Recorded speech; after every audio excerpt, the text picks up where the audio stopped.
We are starting off this season with a very hot topic, GenAI, of course, and its impact on our daily jobs, especially if you're a tester, and what to do about it. Today's guest is a very special one. I've been waiting so long to have a conversation with her in the podcast, and this is happening today in this very first episode of the season 5. She's Vera Babat. She is Abstracta's Chief Culture Officer. She's a clinical psychologist and passionate about bringing together psychology, philosophy, entrepreneurship, nature advocacy, interculturalism, and much more. You will enjoy this conversation, I'm sure. So let's jump straight into it. Hello and welcome to Quality Sense Podcast.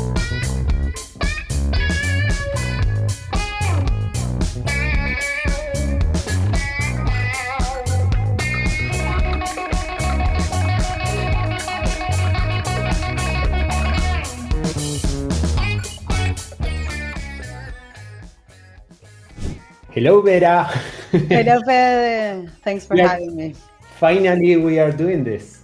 So my first question, are you afraid? Are you excited? What's your feeling? Afraid and excited, I would say. And maybe it's a bit longer. It feels a bit like more like these 4 past months have been the constant topic at home, at least.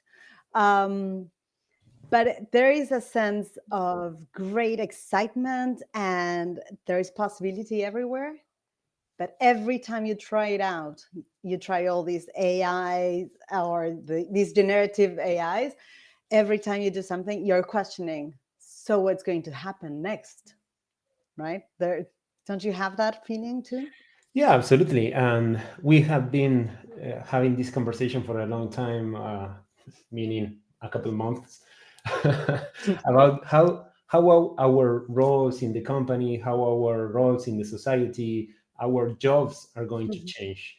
And even the way we conceived our jobs is going to change. Any perspective to talk about it?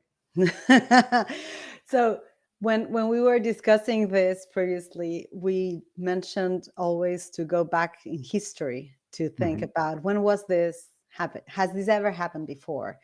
And in a way, it has happened before, hasn't it? Yeah. In Industrial Revolution, that's what happened, right? Before, when the print was invented, this has happened. Technology has changed the way we conceive our relationships in other times. This is not the first time. There's something different, though, this time, isn't there? What is it? For me, it's this generative part. Because at a point, there was lots of stress put on manual work, in physical work that was automated, in repetitive things. Now, at that point, we used to say, well, there's creativity. There are all these human skills that are not going to be challenged by technology. That is going...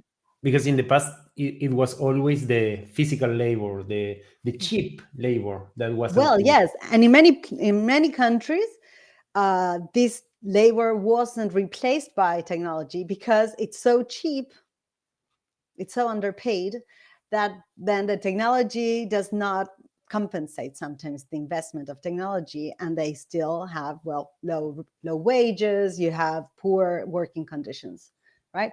But in intellectual work, in knowledge workers, this was not a threat.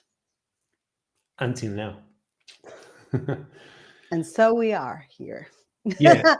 We meet. Absolutely. And probably this is the first time, according to what I understand you mentioned, this is the first time maybe in history that the intellectual work it's at the stake. It's that we are trying to find a way to automate it. So we were in a position where we were thinking, my job is not going to be automated. And now we are considering for the first time ever that it might be a possibility in the following months, years, or something, that at least part of my job could be automated. or my job can be automated unless I do it in a more memorable way. Memorable. It depends on how I do it. Like, this brings me back to how I don't know, how buildings were built, for example, Mhm. right?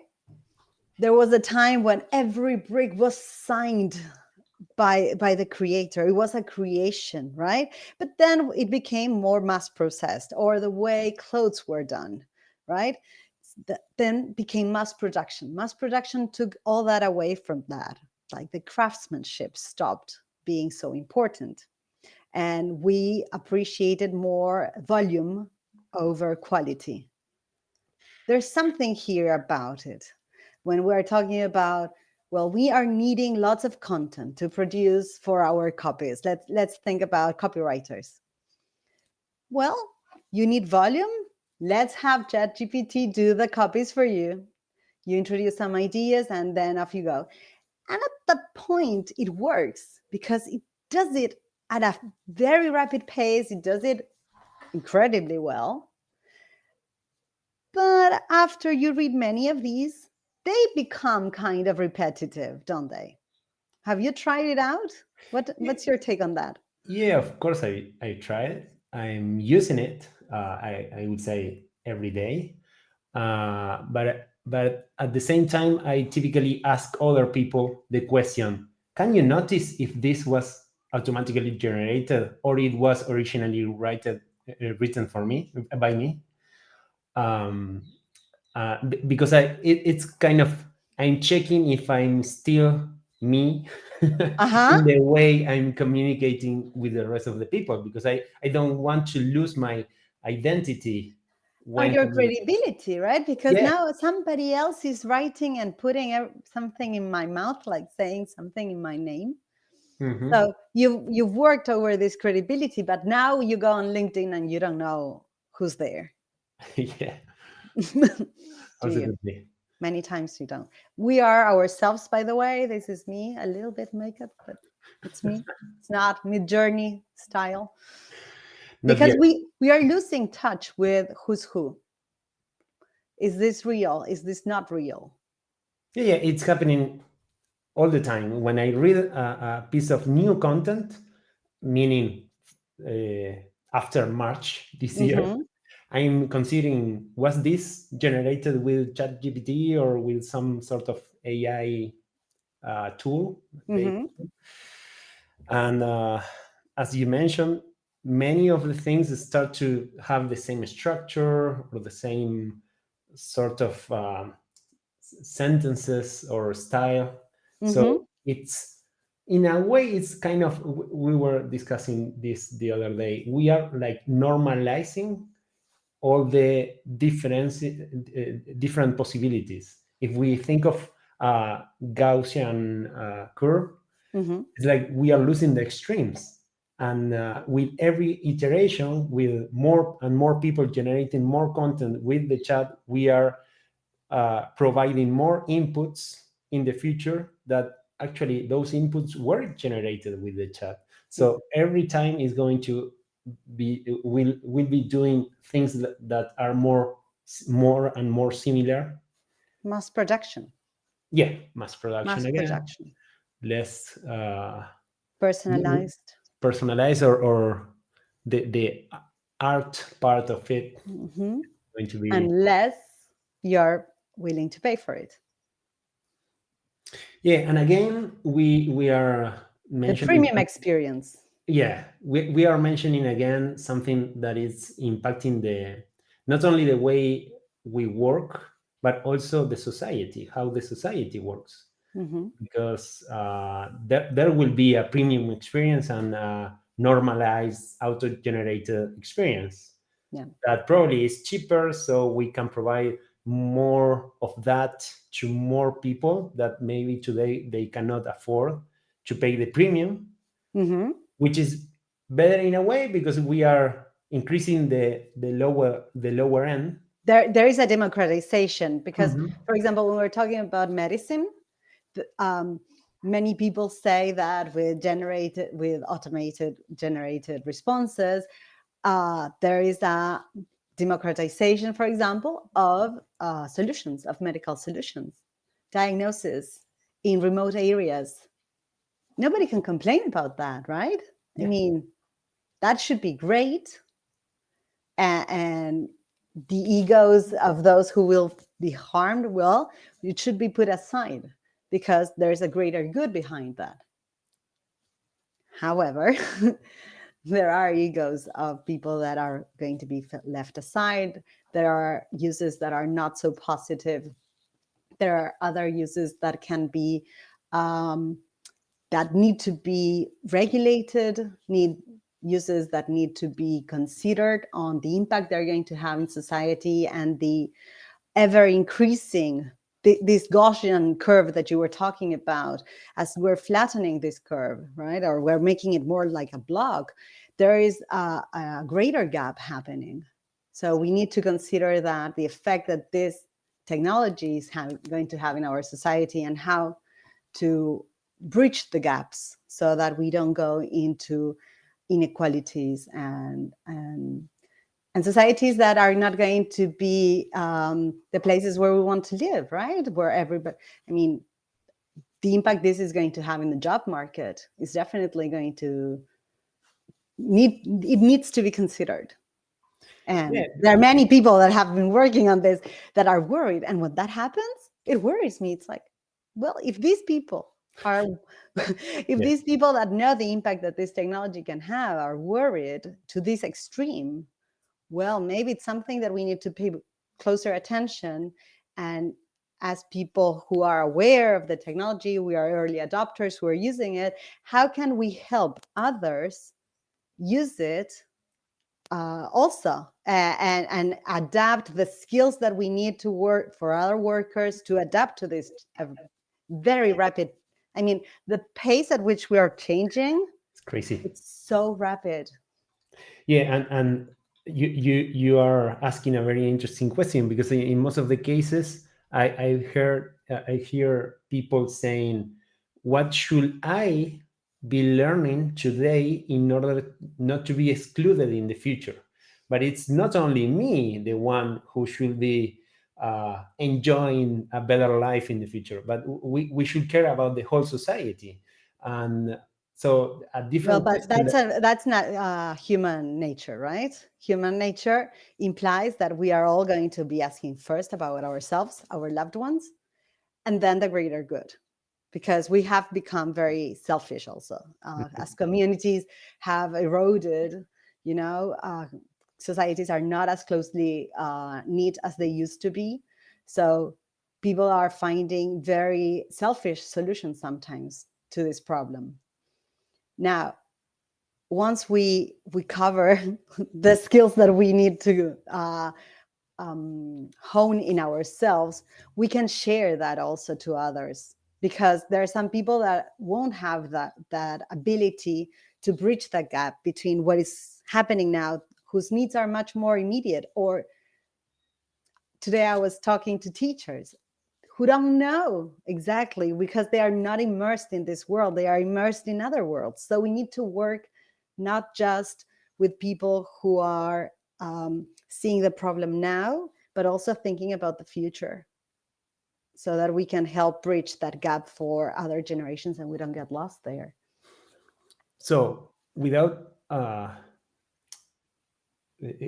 keeping that in mind, I would like to also explore some ideas on how we can uh, keep our uniqueness, Mm-hmm. our identities, be useful, or Got any thoughts on that? to keep ourselves relevant in the society and in our jobs in the future, because trying to keep the conversation focused on the audience that most of the people are testers or uh, software developers and in the technology industry, that we are part of this change. We are being very enthusiastic about the new opportunities that this technology is bringing us, but also I'm interested in, okay, what should I be learning? Because after I get prepared for that, I can help others as well. Mm-hmm. Yep. I think that for the technology area, this is so filled with mixed feelings, because on the one hand, this is a technological tool. So it's being created, and the enthusiasm, the early adoption, it's palpable. You feel it, that it's a topic that generates lots of fascination. At the same time, it's one of the tools that can automate many of the tasks that people working in the IT business do in their everyday lives. So the feelings and the emotional roller coaster is daily. And I hear conversations about this on a daily basis. Now, you were saying, what are the skills that we need to hone, right? And this is maybe one of the hot issues of the day, right? Now there are new roles like prompt engineer coming up, right? What does it make you a good prompt engineer? That's a question for me. Yeah. Probably, I've been reading about it, and I've been trying to improve the way I prompt. And I was thinking that in many cases, what I try to do is to generate something more that I feel more comfortable sharing. Like if I'm Mhm. writing an email, I ask the chat to improve the writing, to make it more formal, especially in English, that is not my native language, right? So make it more formal or more. But when I get the output, I understand that there are things that even if I trying to generate something formal, I wouldn't have said that in the first place. And what So do you do? I adapt the output, and I try to improve the input in order to generate that output. And I think this is related with the prompt engineering, like trying to optimize the output for what you are looking for, according to considering what you provide as an input.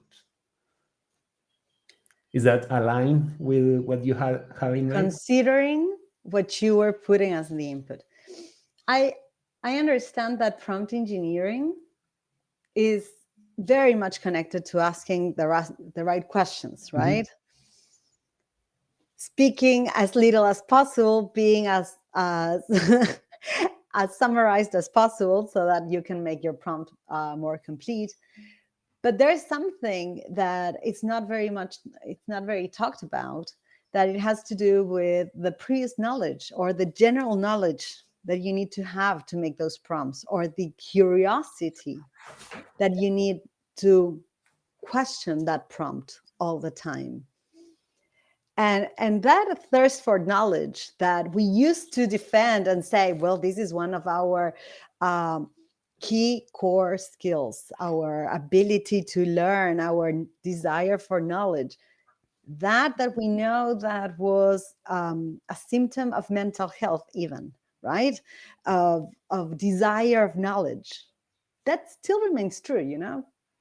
I'm seeing that the more i'm I'm changing my mind on this issue by the day, I would say. So don't today today I'm thinking a lot about how can we promote better skills. For prompt engineering has a lot to do with how we can promote better understanding of the world. So curiosity still works. I'd like to take a moment to thank the people at Abstracta for sponsoring and helping me to create this podcast. Abstracta is a company fully dedicated to software testing and software quality that can help you and help your company to push the quality of your products and processes to the next level. How can we promote that curiosity in an environment that is challenging us so much, that is making us feel obsolete or fear feeling obsolete, that is making us anxious by the hour? comparing us to a machine that does things so much quicker and showing us, see, he's better, as if it was a competition. Sometimes they don't go hand in hand, because when we're feeling obsolete, when we're so anxious, we cannot connect to that curiosity, that thirst for knowledge. And that is something that worries me, because we are not having the environment that we need to feel at ease, because it's very difficult to do so when everything that you see that ChatGPT does better than you, there's a part of your brain that goes with the alarm. So what's happening with me? What's going to happen with me? What's going to happen with me? It's like working under pressure, right? It's not the best way to express our creativity, or yeah. I see that there's a sense of urgency that we're working in that makes it very difficult for us to explore this. And what about those skills that are typically the typical response, that what makes us humans and different from machines, like critical thinking? Well, you mentioned curiosity, empathy. What about those? Well, as I said, I'm totally puzzled by this topic, because most of Americans are using ChatGPT right now for emotional support. Like, one of the widest, one of the uses that is widest, that is more used. So, emotional support, something that I would have never said that I would see. You were And one of those people saying, as a psychologist, my job is secure. and ChatGPT was one of the first things that he said. For me, it's a he. Sorry. Okay. And yes, because emotional support, this is something that humans are wired for, this connection. But empathy requires non-judging, or there's a part of listening that is very much associated with not judging.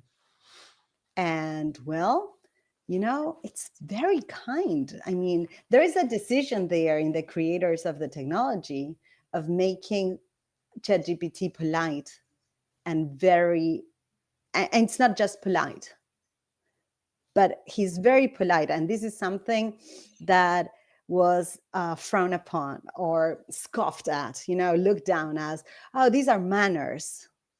But in the meantime, while they were developing this technology that is very polite and says thank you, and always appreciates what your input was, whatever it was, we have been talking on Twitter, being meaner by the hour with each other, and having echo chambers where we only get to interact with people who agree with us or shout out the other. So our coexistence is rougher. As humans, we are losing that ability to coexist. And in the meantime, interacting with ChatGPT is smoother. So It's like we appreciate someone that maybe thinks differently than us, but is treating us well. It's it's not treating us criticizing. well, is listening, is interacting with us, It's answering all our questions. answering, is saying, oh, I was not considering that. Sorry. This is not something that we typically get as an answer from someone else, right? Not we have gotten used to not receiving that kind of answer. We have gotten used to treating us in a logistic of power over the other, and we're like to see who's right instead of building this connection. And this has an effect, and the effect is that many times we are curious, fascinated by teaching teaching ChatGPT something, and correcting and iterating the answer so that he gets us. And many times when we are interacting and we have to train somebody new on a job or explain something to somebody, we don't have that patience with other people. So we're having lots of patience, and we have the confidence that this technology will learn. and we are not having the confidence that other humans will learn. And that is the part where I become worried.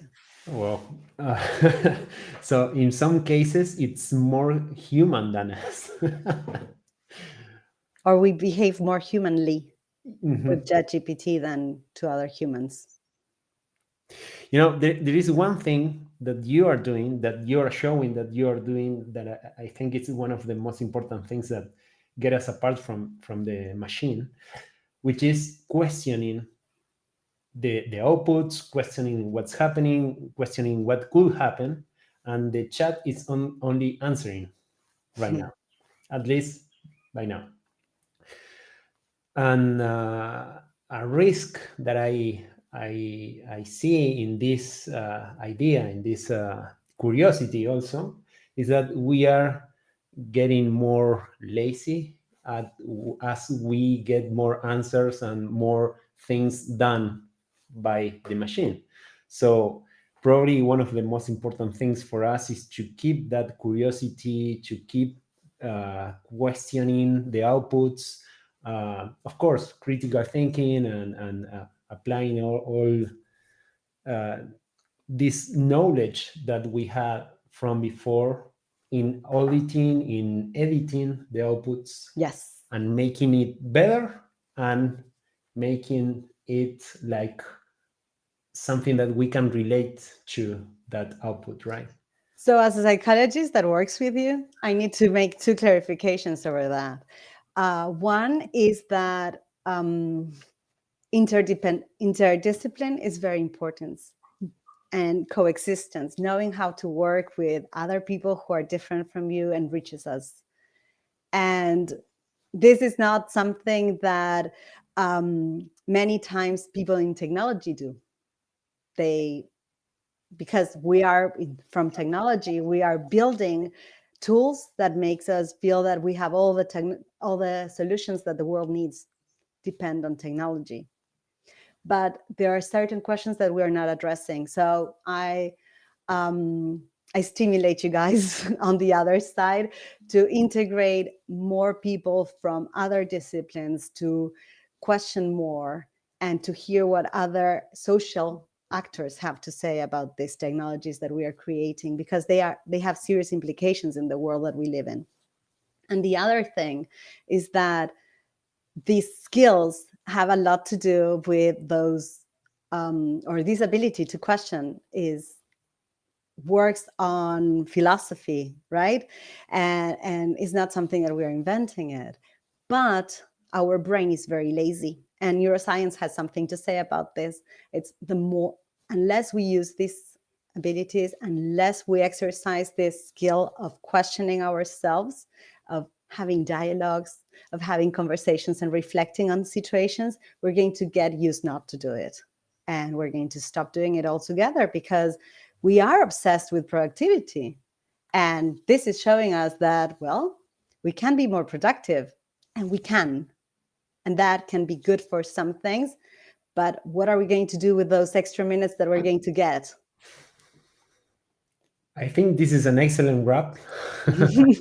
And a lot of food for thought. Thank you, Vera. It's been Thank an you for honor. having me. It's an honor for me. Bye bye. Bye. See you in the next episode of Quality Sense Podcast.